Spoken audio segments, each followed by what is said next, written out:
Vamos con los ETFs. La idea era explicar los arbitrajes, pero también ahí ha llevado a entender un poco, o de explicar la creación y redención de ETFs, ¿no? Es decir, bueno, cómo se montan. Y luego la redención se refiere a cuando alguien va a pedir, oye, dame mi dinero, ¿no? Devuélveme la pasta, por así decirlo. Bueno, ahí no voy a explicar, no voy a ir a entrar en profundidad en la diferencia entre los fondos y los ETF, los fondos de inversión, pero alguna cosa sí para poder entender mejor el concepto del ETF. Bueno, conceptos que luego vendrán, están relacionados con la forma de crear el ETF, ¿no? La primera diferencia que hay entre un fondo y un ETF es, bueno, tú en un fondo aportas dinero, ¿cuánto? El que quieras, el que te dejen. A partir de ahí hay un mínimo, pueden ser, hay fondos que permiten 10 euros, 20, 50, hay otros que piden mínimo 1 millón, todo depende de la clase del fondo y del tipo, pero bueno, independientemente de eso, imaginemos que quieres meter 200 euros. Pues tú vas y aportas 200 euros al fondo de inversión y los 200 euros entran directamente. ¿Qué te darán? Pues te darán un número de participaciones, con decimales incluso. Imagínate pues que pues las que sean, te pueden dar, imagina, 3,278415 participaciones del fondo de inversión, ¿vale? Luego, ¿qué hacen en el fondo de inversión? Pues cogen ese dinero y lo invierten en las empresas en las que estén invertidas, ¿no? En el ETF no funciona así. Tú en el ETF, los ETF son fondos, por eso es la palabra Exchange Trade Funds, que están cotizando, ¿no? Es decir, cada participación del fondo está cotizando. Se compra y se vende en el mercado directamente, ¿no? No es una aportación de dinero. Tú vas y compras como una acción. Por eso tú no puedes meter 200 euros. Bueno, ¿cuándo meterías 200 euros en ETF? Si la participación del ETF, imagínate que está cotizando a 10 euros o a un número entero, ¿no? O a 2 euros. Y compras el número exacto de participaciones. Claro, ahí sí que metes 200, pero lo más normal es que no sea un número exacto. Y entonces, pues no metas, pues imaginemos, un ETF que cueste 5,23. Pues si compras 40 participaciones, pues será 40 por 5, 200, por el 23 que serán pues unos 8 euros, ¿no? Por ahí. Vale, entonces, no, esa es una diferencia, la primera quizás la que más salta a la vista a la hora de contratarlos, ¿no? En uno metes directamente la cantidad de dinero y en otro compras una participación, ¿no? Y esto ahora luego veremos que va a tener, pues bueno, tiene que ver por la forma en la que están creados los ETFs. ¿Cómo se crean los ETFs? Esta es la historia. Y también vamos a entender un poco por qué son, bueno, pues algunas de las ventajas que tienen respecto a los fondos y por el atractivo, ¿no? Principalmente muchas veces son los bajos costes de gestión, etcétera. Bueno, hay un sponsor, o sea, hay alguien que quiere crear un ETF, que se le llama normalmente sponsor, que es el creador, ¿no? Y entonces llega y habla con un participante, llega a un acuerdo. Bueno, ¿quién es el participante? Pues el participante, digamos, del mercado puede ser un market maker, puede ser un especialista de este mundo o puede ser un inversor institucional. O muchas veces, pues es el mismo sponsor, ¿no? El mismo creador, ¿no? O sea, digamos, hace el mismo papel.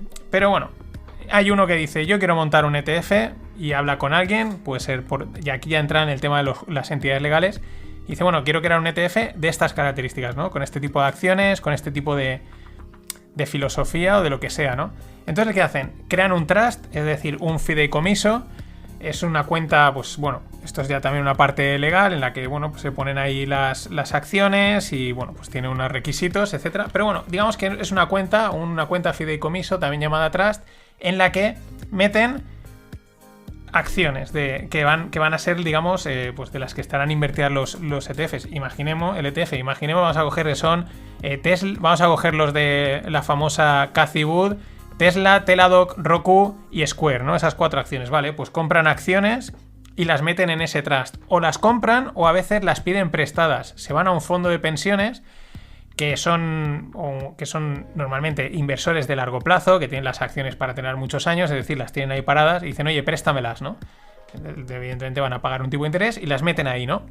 Entonces, una vez están metidas las acciones en ese trust, viene la creación de las unit creations, perdón, las creation units, es decir, las unidades de creación. ¿Qué son las unidades de creación? Las unidades de creación podemos decir que son paquetes de acciones, ¿vale?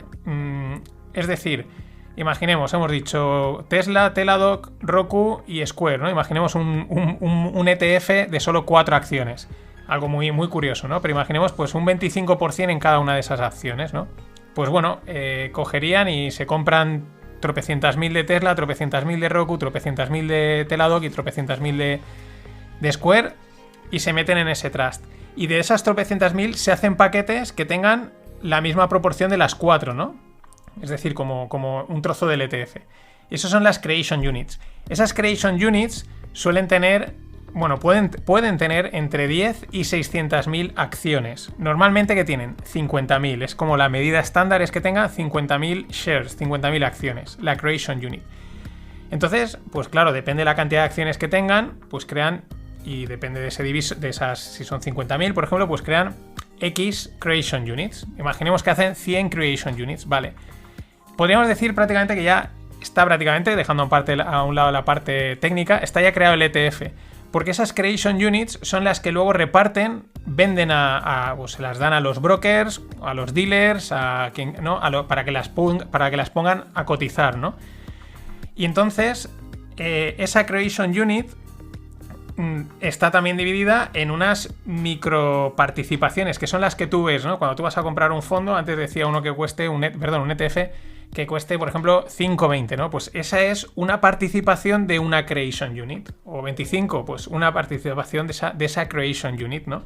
Y eso es lo que nosotros estamos viendo cotizando. Lo que estamos viendo es una microacción, una microparticipación de una Creation Unit que a su vez es pues una participación, una partición del bloque total del ETF, ¿no? Ya os digo, normalmente son 50.000, pues son unas 50.000 shares la Creation Unit, y luego eso es las que se venden a mercado, ¿vale? ¿Qué es lo que sucede? Pues que aquí... Vale, perdón, que me despista, estaba leyendo. ¿Vale? Normalmente el trust mantiene ahí las acciones, digamos como una especie de depósito, de colateral, podríamos decir, y nada, el ETF sale a cotizar y entonces nosotros podemos, pues lo que hacemos, ¿no? Vas y compras tu ETF para tenerlo en cartera o para tradear con él o lo que sea. ¿Qué sucede? Que ahora viene la clave de la redención, ¿no? Es decir, cómo la gente que ha invertido en ese ETF recupera su dinero. Hay dos formas. Está la forma de los minoritarios, que es que pues tú compras tu ETF en tu broker y cuando lo vendes, pues esas participaciones las estás vendiendo a otra gente. Hay otra contraparte que te las compra. ¿Quién? Pues quien sea. Puede ser tu vecino, puede ser el propio broker, otro banco. Entonces simplemente digamos que la transferencia de dinero y de acción está produciéndose en el mercado, ¿no? Y ahí pues ya está, normal. Es como haber comprado una acción que sube, ganas dinero, etcétera, baja, pierdes. Y digamos no afecta al ETF en sí, a la composición del ETF, porque simplemente estamos, digamos, intercambiando cromos sin salirnos del mercado. Y eso es para los minoritarios y bueno, y para los institucionales y el que quiera. Pero hay otra forma que es que solo tienen normalmente acceso los institucionales, ¿no? Las grandes manos, lógicamente. ¿Qué es lo que hacen? Y aquí es donde la cosa se pone bastante interesante. Lo que hacen es coger y juntar suficientes participaciones para tener una Creation Unit, ¿no? Una o varias, ¿no? Es decir, pues 50.000, pues bueno, se hacen con 50.000 participaciones o 100.000 o las que sean, y una vez tienen una Creation Unit comprada en el mercado, por lo que sea, la quieren deshacer, entonces van al ETF y le dicen, mira, yo tengo aquí una Creation Unit,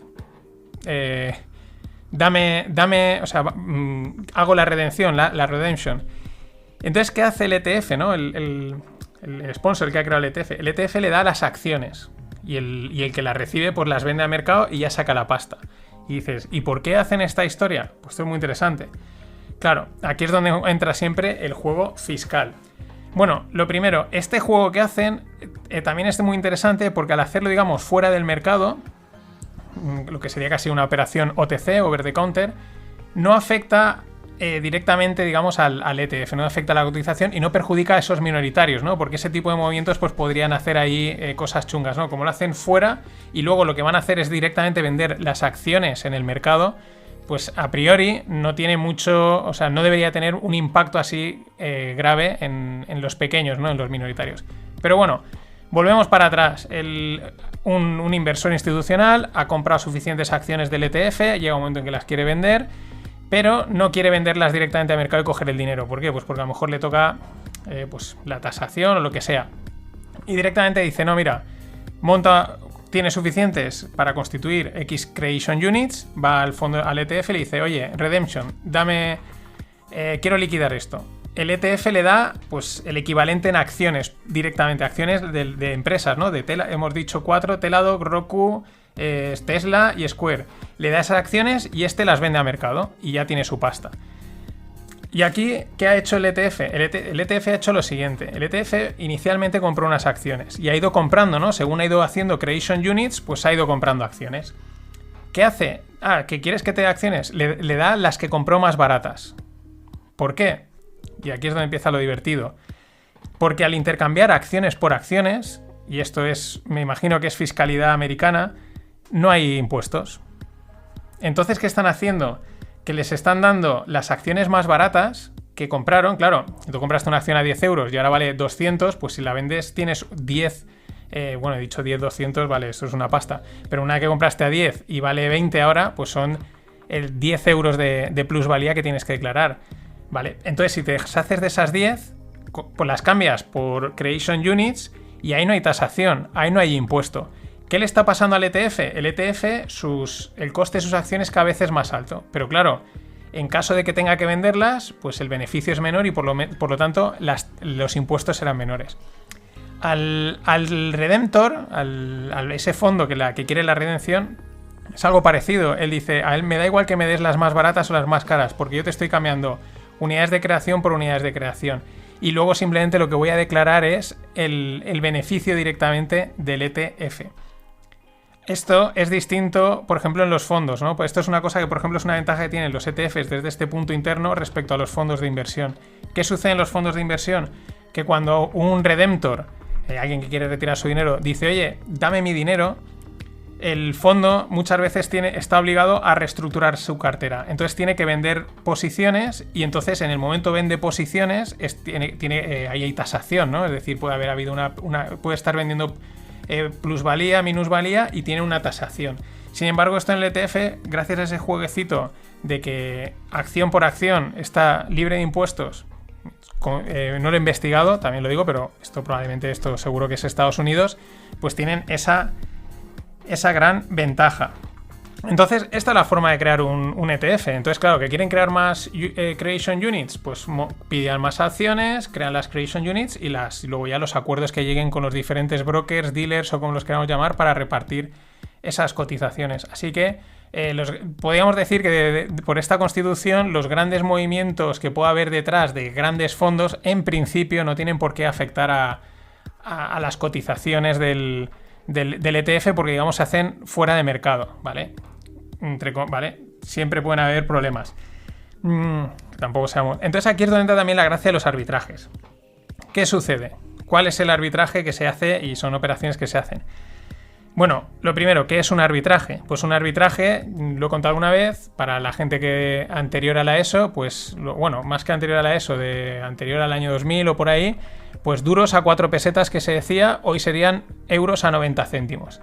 Es decir, tú vas por la calle y te encuentras que alguien te vende un euro a 90 céntimos. Y tú dices, y sabes que es un euro bueno, ¿vale? Que no es mentira, que no hay trampa. Y dices, bueno, pues toma, tú lo compras y automáticamente, ¿qué haces? Venderlo, ¿no? Porque así te ganas los 10 céntimos, ¿no? Has materializado el euro. Eso es un arbitraje. En los mercados financieros es un elemento clave porque tiene que ver con la ineficiencia. Cuando hay una eficiencia respecto a un producto que debería de cotizar lo mismo y tiene distintas valoraciones. Ejemplo fácil. Acción del Santander cotiza en Europa en euros, cotiza en Estados Unidos en dólares en los mercados americanos. Esto pasa con un montón de acciones. Como las cosas están moviéndose, pues puede haber un momento en el que el cambio euro-dólar hace que la cotización americana esté más barata que la europea. Pero es una acción del Santander, es exactamente lo mismo. Tiene que valer lo mismo en los dos sitios. Entonces ahí, ¿qué hacen los arbitradores? ¿Qué hacen? Pues venden la cara y compran la barata automáticamente. Y como tengo la misma cosa, ese diferencial entre lo caro y lo barato, te lo ganas. Eso es lo que eso suele decir dinero gratis. Esto es algo que lleva pasando en los mercados financieros de tiempos inmemoriales. Sigue pasando, pero ojo. Esto con la tecnología, con los ordenadores, con las máquinas de programación y tal. Claro, esto ya sucede de una manera muy rápida, se ajustan los precios muy rápido y hay que tener en cuenta que no todos los arbitrajes son factibles. ¿Por qué? por cuestiones de los costes de transacción. Muchos de los arbitrajes, nosotros los minoritarios, desde nuestro típico broker, sea el que sea, no te da para hacerlo. ¿Por qué? Porque aunque el arbitraje, digamos, ahí te salga, decir, ostras, me voy a ganar, imagínate, 1 euro por cada operación que haga, pero a lo mejor los costes de comprar y vender son de 1,5, ¿no? O 1,2, con lo cual palmas pasta. Eso hay que tenerlo en cuenta.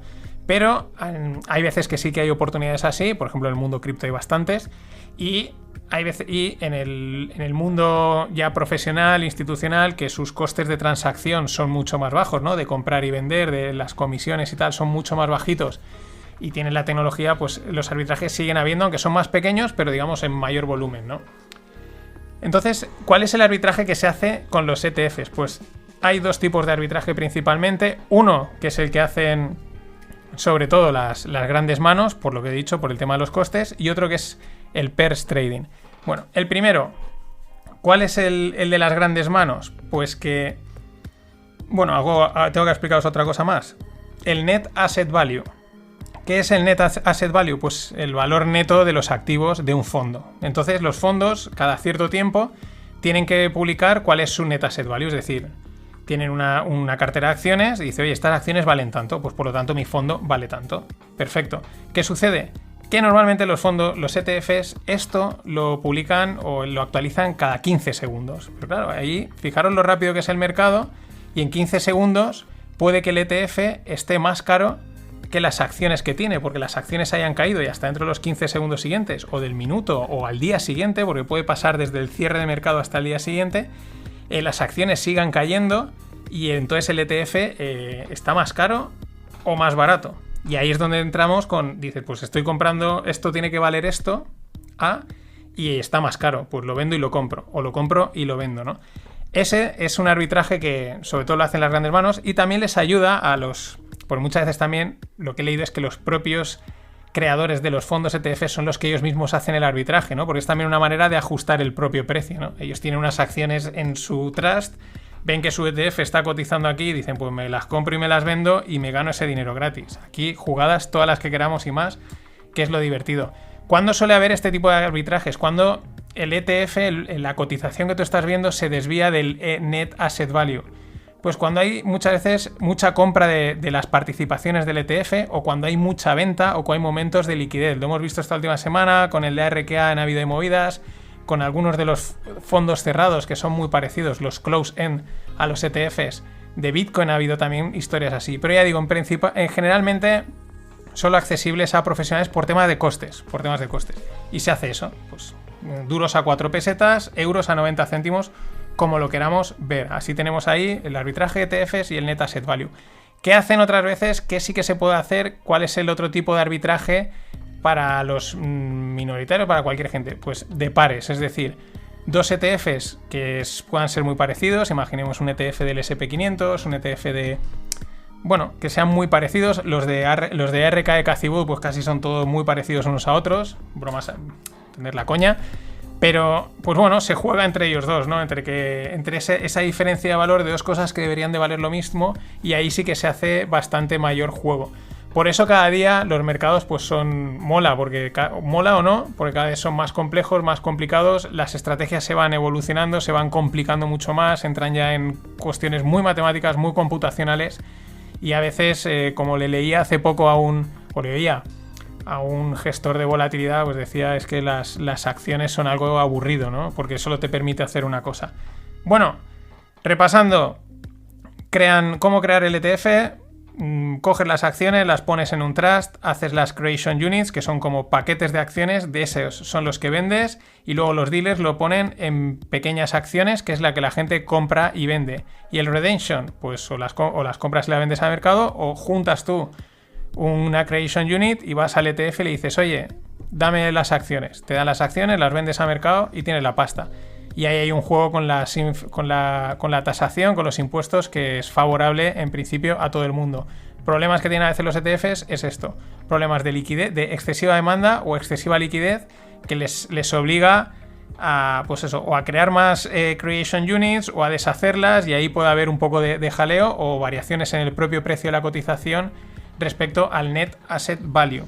En fin, Esto ha sido todo. Preguntas, dudas, cuestiones, como siempre, en los comentarios de este audio, por Twitter, en admin@nofinancieros.com. Me podéis enviar también WhatsApp, 644-454-276. Que no os dé corte, es un segundo número que tengo, no hay problema. Y nada, nos vemos en los FinPix, en el Rogle o en el FinDepot de la semana que viene. Hasta entonces, pasadlo bien. Billions and billions and billions and billions and billions and billions.